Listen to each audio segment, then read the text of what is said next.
Hello everyone, তা ব্লগটা এখান থেকে স্টার্ট করছিলাম। এটা শ্রাবণ মাসে যখন আমরা গেছিলাম বাবার মাথায় জল ঢালতে, মানে আমরা গেছিলাম থার্ড সোমবার। তা প্রথমে আমরা গেছিলাম বাইকে করে, তারপরে শিয়ালদা বাইকটা রেখে আমরা ট্রেন ধরলাম। ট্রেনে করে গেলাম প্রথমে ব্যারাকপুর, তারপরে ব্যারাকপুর থেকে আমরা টোটো ধরে আবার এলাম মনিরামপুর ফেরিঘাটে। তারপর ওইখানে আবার 6 টাকা মাত্র ভাড়া নিয়েছে। ওই টিকিটটা কেটে আবার চলে এলাম এই পারে শ্যাওড়াফুলি ঘাটে।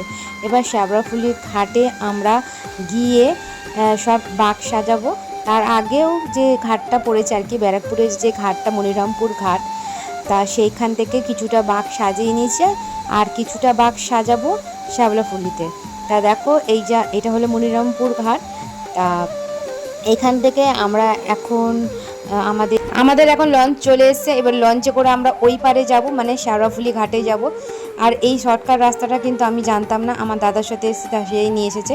তো যেহেতু অনেকটাই লেট হয়ে গেছিলো, তাই জন্য ভাবলাম, ও বললো যে আজকে একটা শর্টকাট রাস্তা থেকে নিয়ে যায়। শ্যাওড়াফুলির ট্রেনটা ধরতে গেলে নাই করে 2 থেকে 3 ঘন্টা লাগতো শিয়ালদা থেকে টাইম।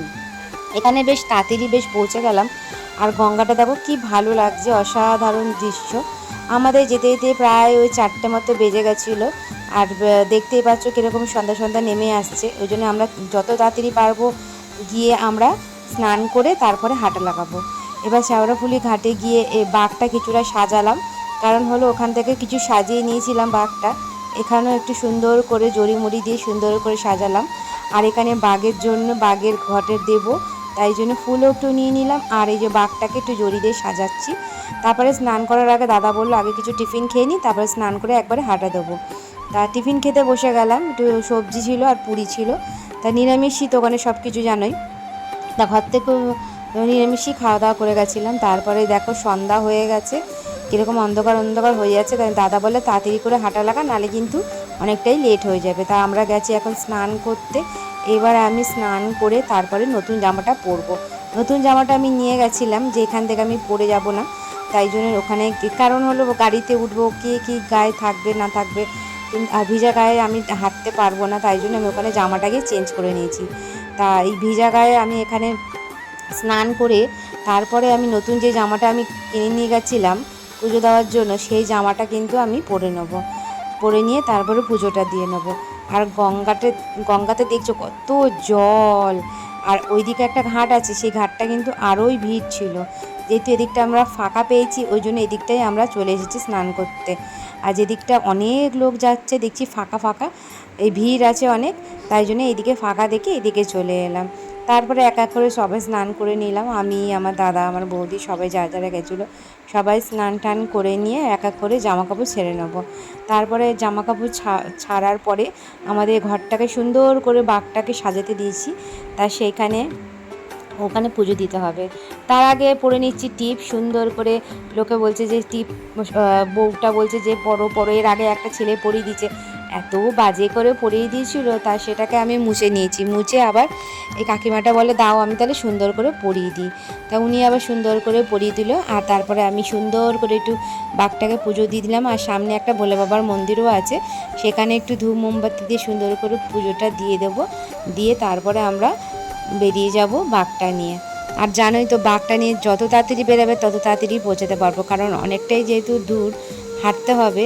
নাই করে তোমার অনেক, তাও 34-35 কিলোমিটার হবে রাস্তা। তা অনেকটাই হাঁটার পথ, সারা দিন রাত্রি লেগে যাবে যদি সেরমভাবে হাঁটা যায়। তাই জন্য যত তাড়াতাড়ি বেরাবো তত তাড়াতাড়ি কিন্তু অনেক ভালো। তা চলো, শ্যাওড়াফুলি থেকে আমরা জল তুলে নিলাম। এবার হাঁটা শুরু করছি। তখন বাজে 6টা। তারপরে এখন হেঁটে নেব, হেঁটে যাব, তারপরে আবার রেস্ট করব। এখন যত তাড়াতাড়ি পারি, মানে যতটা পারি টানি ততটাই ভালো, কারণ হলো প্রত্যেকবারে না আমরা হাফ রাস্তা গিয়ে হাফ যেতে পারি না। তাই এইবারে চেষ্টা করব পুরোটা যাওয়ার, কারণ হলো আমরা ফার্স্টবারে একবার গেছিলাম, এবার সেকেন্ড বার আবার আর একবার যাওয়ার খুব ইচ্ছা আছে, থার্ড বার। আর বাঘগুলো এত সুন্দর করে সাজিয়েছে রাস্তায়, মানে বাঘগুলো এত ভালো লাগছে দেখতে। এক একটা বড় বড় বাঘ তো পুরো বাচ্চা নিয়ে যাচ্ছে, পিছনে বাচ্চা, একদিকে কলসি নিয়ে, এত ভালো লাগছে। আর খুব এনার্জি লাগে জানো তো, সবাই যখন হেঁটে যায় তখন না মনে খুব আনন্দ লাগে আর খুব সাহস লাগে যে না আমিও পারবো হাঁটতে। তা এখানে রাস্তাঘাট কিন্তু খুবই খারাপ, যারা গেছো তারা তো জানে, পুরো একদম ইটগুলো রাস্তাঘাট কিন্তু খুবই খারাপ, একদম বাজে রাস্তাঘাট। নাকি শুনেছিলাম যে খুব সুন্দর রাস্তা করে দিয়েছে, তারপরে অনেক রাস্তার অনেক ফ্যাসিলিটি করে দিয়েছে, একদম ফালতু। একটা জিনিস বলতে পারি যে এবারে দেখলাম বাথরুম পায়খানা কিন্তু আছে, কারণ হলো বাথরুম পায়খানা রাস্তাঘাটে যাদের পায় তাদের জন্য কিন্তু খুব সুবিধা হয়েছে, ছেলেদের আর মেয়েদের আলাদা করে বাথরুম কিন্তু রেখে দিয়েছে। তারপর আমরা হাঁটতে হাঁটতে চলে এসেছি ডাকাতকালী বাড়িতে। এবার ডাকাতকালী বাড়িতে আমরা এখানে বাঘটা রাখবো, রেখে আর ঢুকবো। তো এখানে কিন্তু সবাই অনেক জল ঢালে, কিন্তু আমরা জল ঢাললাম না, ভিতরে গেলাম, মাকে দর্শন করলাম। আর এখানে বাঘগুলো রেখে গেছে, অনেক সব জল ঢালছে এখানে কিছুটা, আবার সেই যাবে তোমার তারকেশ্বরে জল ঢালতে। তাই এখানে মাকে দেখাই যাচ্ছে না, এতটাই মা উঁচু আর এতটাই ভিড় যে এখানে সরিয়ে সরিয়ে মাকে অনেক কষ্ট করে তোমাদের দর্শন করালাম। তা যাই হোক, মা সবার মঙ্গল করে, আর মা সবার মঙ্গল করুক। আর সবাইকে বলছি মন থেকে ডাকলে কিন্তু সব কিছুই পাওয়া যায়। তারপরে আমরা হাফ রাস্তায় গিয়ে রাতে ডিনারটাও করে ফেললাম। রুটি পাওয়া যাচ্ছিল না, অনেকটাই রাত হয়ে গেছিলো, তখন বাজে তাও 1টা-1.5টা। তাই জন্য ভাবলাম একটুখানি যা পাচ্ছি তাই খেয়ে নিই, একটু মুড়ি আর ঘুগনি খেয়ে নিলাম। খেয়ে নিয়ে তারপর আবার হাঁটতে শুরু করলাম। আর ব্রিজটার উপরে এতটা খারাপ অবস্থা যে কি বলবো, চারিদিকের এত নোংরা করে রেখে দেয়। আর একজন তো মানে কি বলবো, বাবার প্রসাদ খেয়ে রাস্তার মধ্যে ঘুমাচ্ছে। আর হাফ রাস্তায় বাবার প্রসাদ সব খাচ্ছে আর ঘুমাচ্ছে। বুঝতেই পারছো যে বাবার প্রসাদ মানে কি। অর্ধেকজন দেখো ঘুমিয়েই পড়েছে। সত্যি কথা, এতটা হাঁটা কিন্তু পসিবল না, অনেক কষ্টর ব্যাপার। আর মাকে দেখো, মাকে কি সুন্দর লাগছে। এইটা কিন্তু একজনের বাঘ, 3-4টে ছেলেরা এরমভাবে কাঁধে কাঁধে বাঘটা নিয়ে যাচ্ছে, মাকে নিয়ে যাচ্ছে, কি ভালো লাগছে। তারপর আমরা হাঁটতে হাঁটতে দেখলাম ভোর হয়ে গেল, ভোর হতে হতেও দেখলাম সকাল হয়ে গেল, বেশ দিনের আলো ফুটে গেল। তাও আমরা হেঁটে যাচ্ছি কষ্ট করে, অনেক কষ্ট করে হেঁটে হেঁটে আসছি। তারপরে পায়ের মধ্যে আমি না ওই ক্রেপ ব্যান্ডেডটা আমি পরে নিলাম, কারণ হলো আর হাঁটতে পারছি না, এতটা কষ্ট হচ্ছে। তারপরে ব্যান্ডেডটা পরে নিয়ে এবার হাঁটা শুরু করলাম।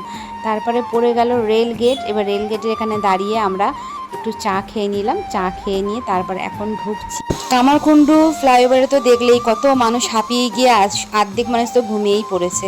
তারপরে আমরা চলে এলাম নেক্সট বাবার জায়গা। এটাও একটা সুন্দর একটা মন্দির, কাশী বিশ্বনাথ।